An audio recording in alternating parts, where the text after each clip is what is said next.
reality, whereby they are of the wrong opinion that they would understand more than what is actually the case. And if one doesn't then deal with their questions in the framework desired by them, then they become endlessly offended, and they insult such a one as haughty, autocratic, presumptuous, conceited, arrogant, and as fraught with brain flatulence. I just recently experienced this again, when such a sect twerp along with his sect aunt insulted me in my office, when I gave them an explanation regarding the term sacrifice, which they did, indeed, ask me for. Quetzal says your answer and explanation would also interest me. Billy says I will try if I can still recall it. I can't repeat the explanation word for word, of course, but basically, I said the following: a sacrifice or a sacrificial offering is a pure exchange between a person and an alleged or rather an imaginary divinity or false god. So for example, a sacrifice is offered as a pure testimony of the faithfulness, the humility, and the gratitude towards the god or false god for which this grants a good and long life, good success, health, prosperity, freedom, revenge against enemies, victory and war and over enemies, as well as wealth, deliverance from poverty and misery, and countless other things.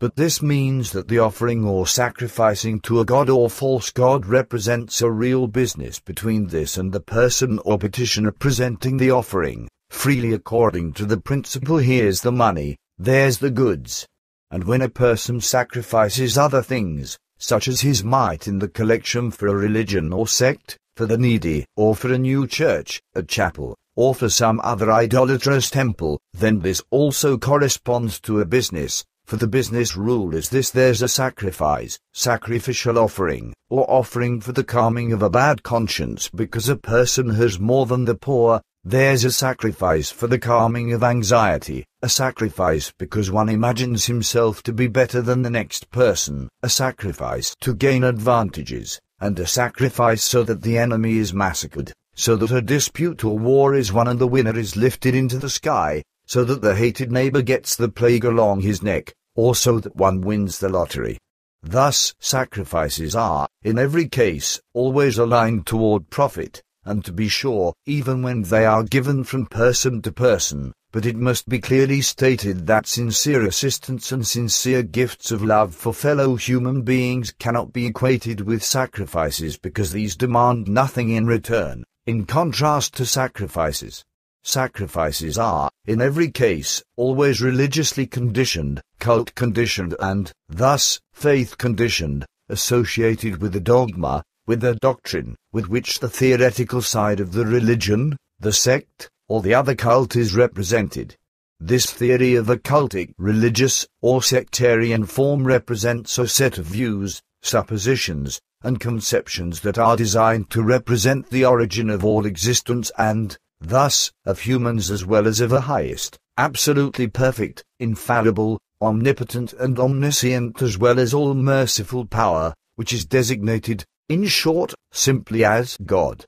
If one gets to the bottom of the matter, then one encounters the myth in which the faith is expressed and what cultic customs, habits, and rituals are included, which have their own apparent logic as well as their schematic and mode of expression, depending on the nature of the cult. In addition, every religion or sect is based on a cult that gradually develops in a similar fashion to the dogma or the doctrine, from which, in turn, a religious or sectarian drive results, which appears as a reverence for the divinity and its holiness, along with rituals and other cult actions. Also included in this is the religious humble prayer to the divinity or the false god, as well as the sacrifice for all possible and impossible purposes, and often a pilgrimage is still connected with it. And with the sacrifice, the business and the exchange come to language again, namely in the sense that if you, as a human being, want something from your god or false god, then first of all,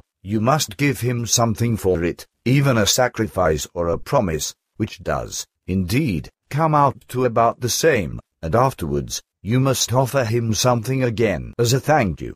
As a rule, so this has been here since time immemorial, since the nonsense of the sacrificial offering has existed. Something very precious is sacrificed to the divinity or false god, such as, in earlier times, rare forest fruits and field crops and such, and later even animal blood. However, the peak of the murderous offering was reached with the fact that human sacrifices were often the first and last tributes, which were allegedly demanded by the divinities or false gods. In particular, these were children and virgins who lost their lives in the sacrifices. Thus, cult sites and altars became sacrificial sites or murder sites, where innocent human blood was often immediately spilled in great quantities, and all this just to satisfy the bloodlust of the crazy priests, magicians, and shaman, as well as the medicine men and false prophets and messengers of God, etc., who mendaciously maintained that their divinities or false gods demanded human blood sacrifices, in order to ensure peace,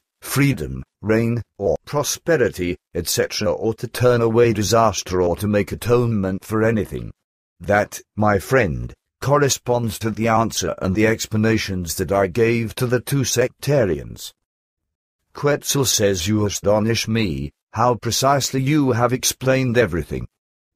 Billy says, "Thanks, but consider that it is my task to fulfill my mission, and this requires that I always strive to explain all things clearly and plainly. But now to something else. For quite some time one has heard again and again that criminals want to seize or take possession of materials, with which small atom bombs are supposed to be built, in order to threaten, to carry out extortions, to pursue terrorism, or simply to spread fear and terror. Does one really have to take all this seriously, and is it even possible that non-scientists can build such bombs?" Quetzal says the necessary knowledge to achieve this is very well needed, but nowadays, this requires no great effort because everything is held in writing in textbooks as training courses, whereby these are freely accessible to all Earth people or can easily be acquired. Therefore, someone who is knowledgeable in the relevant subject can easily build such small atom bombs if he can obtain the materials needed for this. Nevertheless, concerning such bombs, also the great power countries are interested in developing and manufacturing these, as this is the case with America and the Soviet Union that will soon no longer exist, which will be converted into a Russian Federation, in which case Russia, along with France, China, Israel, Pakistan, India, and several other nations will also strive for such small atom bombs.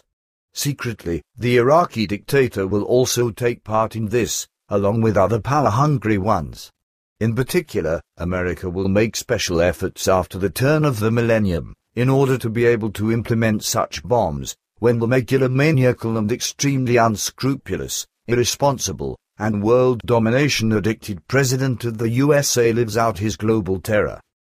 Billy says those aren't exactly pleasant prospects. Quetzal says that is correct. Billy says the Guy Bush, as he will be called, as you have well said, is obviously a complete maniac. Perhaps he is also the fellow who will then press the red button, in order to trigger World War III, by what means the great catastrophe would then be perfect.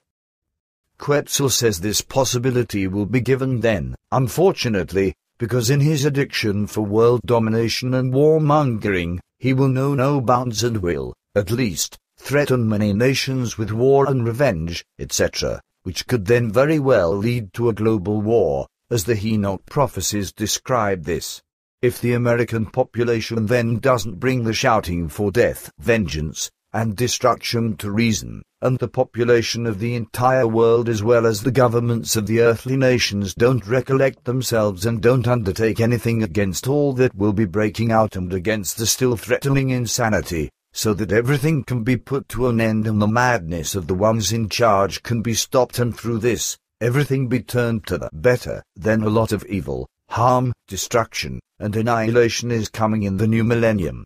However, there won't just be the criminal and inhumane, irresponsible machinations of the President of America, who has actually been life-despising since time immemorial, because the criminal in charge of Israel will also act likewise, who, at that time, will bring much death, pain, sorrow, destruction, and downfall over Israel and Palestine and all the people there.